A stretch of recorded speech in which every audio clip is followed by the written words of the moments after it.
Africa के पास दुनिया के 30% मिनरल रिजर्व्स हैं। गोल्ड, डायमंड्स, ऑयल, कोबाल्ट सब कुछ है। फिर भी अफ्रीका इतना गरीब क्यों है? जवाब है वेस्टर्न कंट्रीज यानी यूएस और ब्रिटेन। देखो, सबसे पहले यूरोपियन पावर्स ने कई सालों तक अफ्रीका के रिसोर्सेज को लूटा और सारा पैसा यूरोप गया।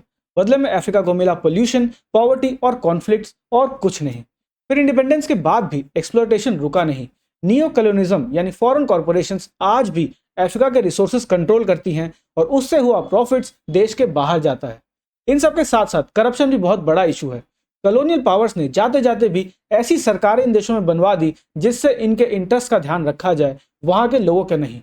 अब देखो, पहले इन्होंने खुद लूटा, फिर ऐसे लीडर्स वहां बिठा दिए जिनके दम पे इन्होंने फिर लूटा, और फिर इससे भी मन नहीं भरा तो इन देशों को डेट ट्रैप में फंसा दिया ताकि ये देश कभी भी इनकी पकड़ से बाहर ना हो पाए।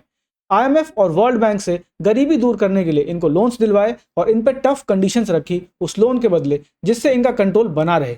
इससे हुआ क्या कि अफ्रीका के सभी देश डेवलप होने से पहले ही कर्जे में डूब गए और अब चाह के भी ये यूएस और ब्रिटेन के चंगुल से निकल नहीं सकते। देखो, अफ्रीका गरीब नहीं है, बल्कि अफ्रीका को पूरी प्लानिंग के साथ गरीब रखा गया है।